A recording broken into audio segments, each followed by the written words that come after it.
Hi, everybody. I'm Angela Russo-Otstot, the president of Creative at AGBO, and I was an executive producer on Relic. And today I'm joined by the incredibly talented Natalie Erika James to talk about her feature film debut, Relic, which is now playing at drive-ins across the country and is available to view on demand. You can go to relicmovie.com to check out where you can watch. Hey, Nat. Thanks so much for having me. Thank you. So first of all, congrats. It's been amazing to watch you on this journey. I was part of the audience at Sundance for the world premiere of Relic, which I guess looking back, we didn't realize that would be one of the only times an audience would gather in a theater to watch the movie. But was just wondering, what the experience at Sundance was like for you and how it's been going now that the world is getting to see your directorial debut. Yeah, I feel so lucky that we managed to squeeze in that screening because, you always hope that an audience can see the film in the dark in a cinema, together. But it's been amazing. I mean, Sundance itself was a massive blur. I felt like it was almost like incredibly like a wedding in some ways. Just in terms of the nerves and the anticipation towards a single event. And my partner and my parents were there. They'd flown up from Australia. So it was all about like the preparations and the logistics of how everyone's going to get to the venue and all this kind of stuff. Sitting through the screening for me was a little bit tortuous because I am really bad at watching my own work. And, before that screening, I think it was only maybe like 10 to 15 people who'd seen it at the time. So to go from that to 500 people was just a little bit mind-blowing. But, since Sundance, it's been amazing to have it out, in the world. And I feel like in post, you really get so deep into it. It takes months and months of staring at the same thing. You almost start to lose perspective a bit. So I could not have anticipated, how people were ever going to respond to it. And it's been so much more than I could have hoped for. So it's really cool. It's been really remarkable to watch and deserved and super exciting as well. All right. Well, I think we have some questions from fans. If it's all right, I'd love to ask you a few. Let's see. Carter_Bogle asked, what's your process of coming up with a story idea and then producing it into a script? Yeah, for me, it usually begins with images and theme.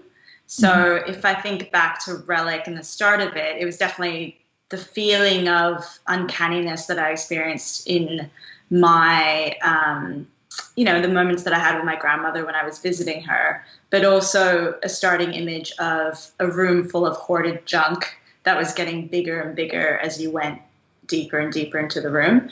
So those were kind of the starting points. And then there's this wonderful period when you're starting a project where it's kind of just in your brain gestating and you're feeding it images and ideas and, lots of research before you have to commit it down to paper.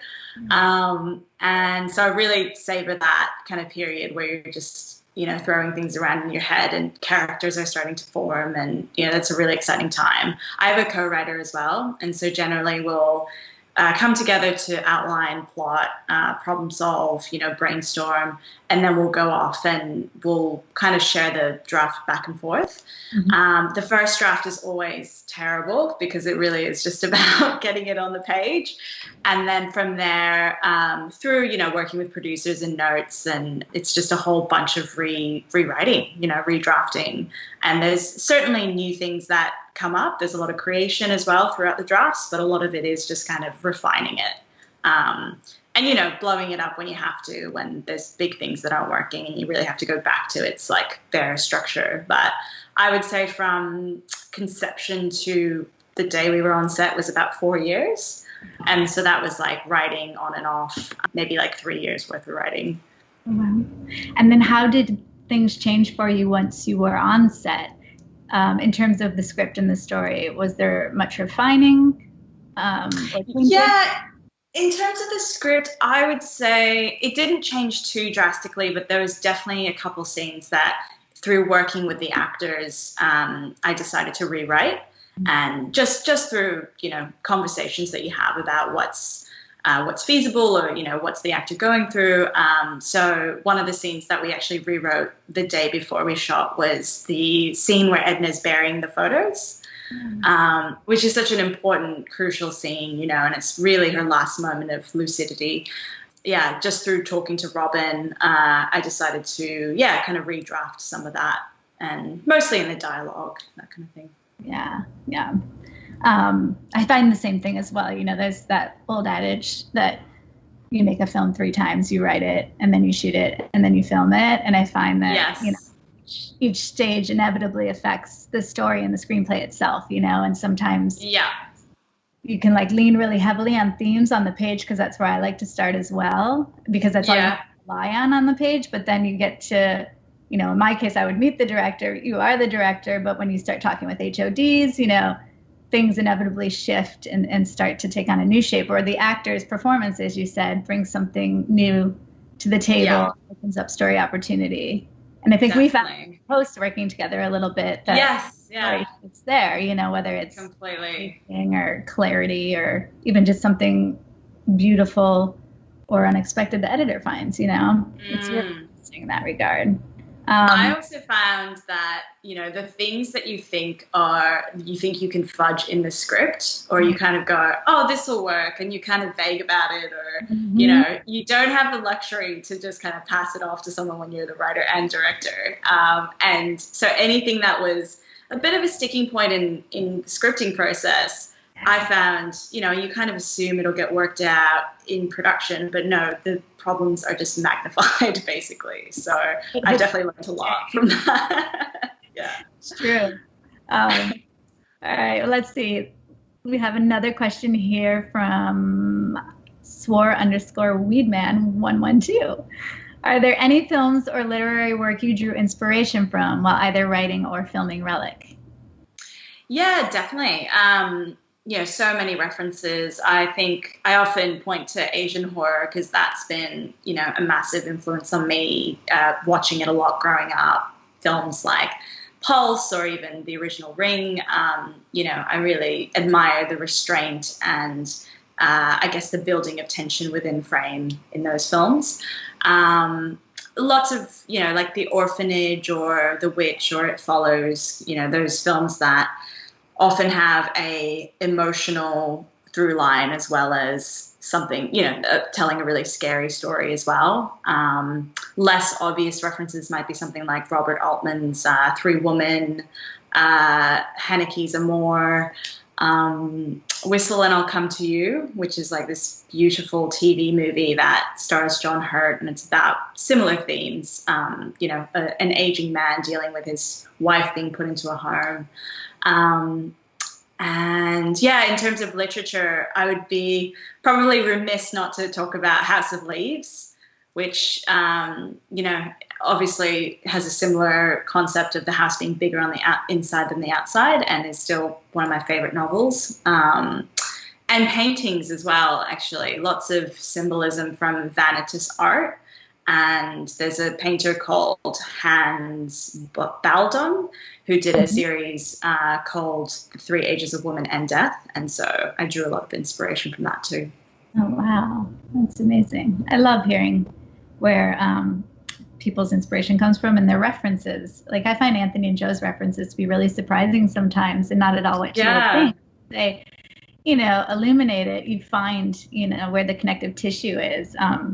It's really fun. They've been doing this series called Pizza Film School, where each week they get together and celebrate, discuss various films that have made an impact on them. And they're films that start way back in their youth and all the way until very recently. So they did Empire Strikes Back, and they had Mark Hamill come on and talk with them, which was like a dream come true for them. And then they did No Country for Old Men with Josh Brolin, but it's always really illuminating. All right, let's see. Where are we? Lauren_Brooks asked, how did you decide the color scheme of the film? Yeah, good question. I feel like we were going for cooler tones in general, because the film was set I guess, in the depths of winter, and we really wanted the audience to feel that, because in reality we shot it in spring, so it wasn't quite the same as what we had anticipated, because we had to push our dates back. So the coldness of the house was something really important, and I guess the threat of Edna being lost in the dead of winter, that was also something. I think in terms of the grade, it was also quite desaturated, which kind of spoke to the idea of like a faded photograph, or memories that are decaying or something like that.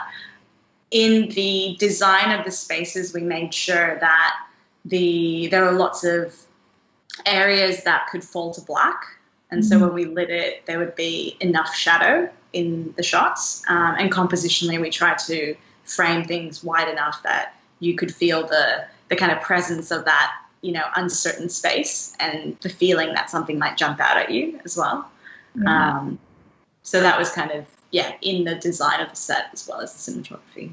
It's interesting because Lauren also brought up the lighting and how Oh, right. Yeah. she found herself on the edge of her seat, constantly scanning for trouble and wondering what would pop out of the shadows, which I thought was really effective. Yeah, which I think is something Asian horror does a lot, and really effectively as well. It's kind of the unseen spaces of a door that's left open, or, a closet that is kind of framed in for no reason. And you kind of are just kind of like, why? You kind of start to question it, and there's an uncanny feeling that you get from that. Yeah. Which is wonderful, because then you're in the state of mind of Edna, which I think is something so remarkably well. It's funny that you talk about the photographs. I'll never forget the first time I watched this film. I had just started at AGBO. I didn't even have an office yet. And Anthony had asked if I would watch a cut of this movie, if it was the first cut that you had delivered. And I watched it in their office. And I was nervous because, I am a bit of a wimp when it comes to scary movies. But I, put all the blinds down and watched it in the dark.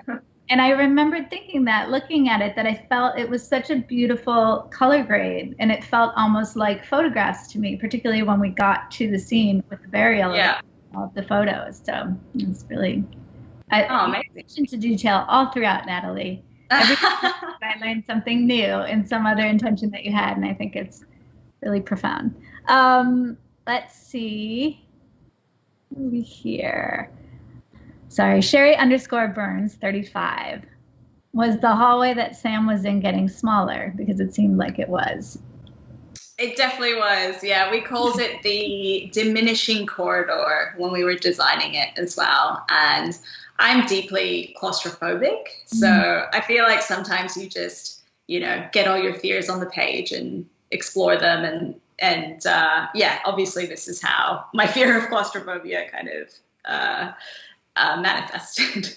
And it's a testament to Bella, because her performance really got that across, and it felt the terror of what she would be feeling. Yeah, she often says that she wasn't acting. Like, she says that the set was enough to kind of do it for her, she reckons. But no, she's remarkable. And really, in the filming of those sequences, she was on at the highest emotion for about 4 days, just constantly having to, dredge up her own personal, stuff to get there. It was pretty amazing to be part of. Wow, imagine. Speaking of Bella, Samuel Kazam wants to know how you go about casting. And it'd be interesting, especially in this film, because you had to look for, 3 generations of women who have to share not only an intimacy, but a really fractured intimacy. Yes. That connection was there. Yeah, I mean, it wasn't like anything I'd done previously, because usually there's, an auditioning process, and it's a bit more straightforward maybe. Whereas with this film, it was more about having creative discussions with, your team, and kind of looking back on actors' work, and actually just meeting them and having discussions and getting a sense of who they are, whether you connect as people, whether they connect with the material. Just their response to the script as well is really important, and what they take from it, what resonates with them in their personal lives too.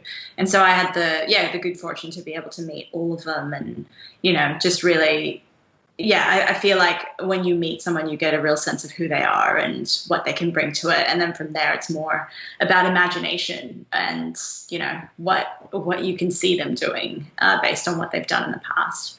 So, yeah, it was, it's a little bit of a juggle, of course, with the three women as well. But yeah, I was so happy and thrilled because I'd long been a fan of all three of them as well. Yeah, you're wonderful. All right, that's all the questions we have, Nat. Thanks so much for joining us here on AGBO's channel to talk about Relic. Why don't you let everybody know where they can find you? No worries. You can find me on Instagram mostly at Natalie E. James, or we have a Relic Instagram page, which is at Relic Movie. Great. Thank you. Thanks, everybody.